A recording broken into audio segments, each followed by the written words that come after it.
আপোনালোকেও হয়তো অৱগত অঞ্চলবাসী হিচাপে আমিও অৱগত যে আমাৰ নাম্বাৰপাৰা চাকলা গাঁও পঞ্চায়তৰ বিভিন্ন অনুষ্ঠান প্ৰতিষ্ঠান লগতে যাতায়াতৰ ক্ষেত্ৰত যিবিলাক সমস্যা আছিলে সেই সমস্যাবিলাক সমাধান কৰাৰ ক্ষেত্ৰত মাননীয় বিধায়ক মহোদয়ে যথেষ্ট ভাল পদক্ষেপ লৈছে আৰু আজিৰ যোনটো অনুষ্ঠান আছিলে আমাৰ চাকলা নোৱাগাঁও মানিকপুৰ যোনটো PWD ৰাস্তা এই ৰাস্তাটো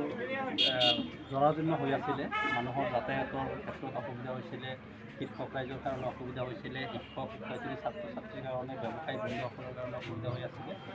এই ৰাস্তাটো দীৰ্ঘদিন এটা সমস্যা হৈ আছিলে প্ৰায় 2 কিলোমিটাৰ ৰাস্তা এই ৰাস্তাটো নৱীকৰণ কৰাৰ কাৰণে অসম চৰকাৰৰ পৰা মাননীয় বিধায়ক মহোদয়ে দিয়ে সেই আপুনি মঞ্জুৰ কৰাৰ কাৰণে অতি সোনকালে এই ৰাস্তাটো নৱীকৰণ হৈ যাব আৰু নৱীকৰণ হোৱাৰ ক্ষেত্ৰত আমাৰ যাতায়াতৰ যি সমস্যা আছিলে সেই সমস্যাটো আমি সমাধান হ'ব বুলি আশা কৰিব তাৰ লগতে এই অঞ্চলৰ শিক্ষানুষ্ঠানসমূহ মাননীয় বিধায়ক মহোদয়ে যথেষ্ট আৰ্থিক অনুদান আগবঢ়াইছে এই চাগতে এই অঞ্চলবাসীৰ এজন যুৱক হিচাপে মই বিধায়ক মহোদয়ক স্বাস্থ্য ক্ষেত্ৰত আমি শুনামতে স্বাস্থ্য ক্ষেত্ৰত 30খন বিছনাযুক্ত এখন হস্পিটেল উন্নতকৰণ কৰিছে এইটো এটা ঐতিহাসিক পদক্ষেপ বুলি আমি ক'ব লাগিব এই আমাৰ চাকলা কুকিলাজি ষ্টেট ডিছপেঞ্চাৰী এইটো 1937 চনত মানে ব্ৰিটিছ চৰকাৰৰ সময়ৰ পৰা এই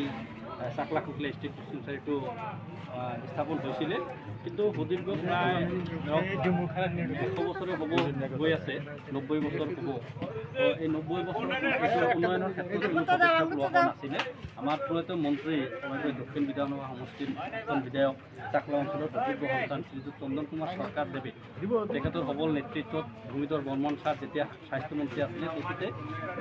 এই চাকলা কুকিলা ষ্টেট ডিছপেঞ্চাৰীখন উন্নত কৰাৰ কাৰণে কিছু পদক্ষেপ লৈছিলে আৰু কিছু উন্নত হৈছিলে আৰু এই সময়ৰ তাগিদা বা সময়ৰ প্ৰয়োজনৰ প্ৰতি লক্ষ্য ৰাখি আমাৰ বিধায়ক মহোদয়ে অসম চৰকাৰৰ পৰা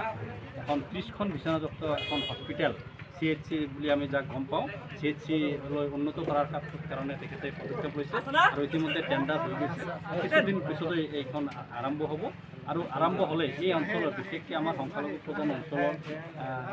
গোলাপাৰা নাম্বাৰপাৰা চাকলা জপিয়া কুকিলা বালাচৰ কীৰ্তনপাৰা বাঁশবাৰী চালাবিলা এই অঞ্চল প্ৰতি গাঁওবাৰী এই অঞ্চল পঞ্চায়তৰ পৰা যিসমূহ আমাৰ মানে ৰাইজ আছে তেখেতসকলৰ স্বাস্থ্যৰ ক্ষেত্ৰত যথেষ্ট উপকৃত হ'ব আৰু এই চাগতে তেখেতকো মাননীয় বিধায়ক মহোদয়ক মই ধন্যবাদ জ্ঞাপন কৰিছোঁ যিকোনো খবৰৰ বাবে যোগাযোগ কৰক আমাৰ এই নম্বৰত 9181 307 221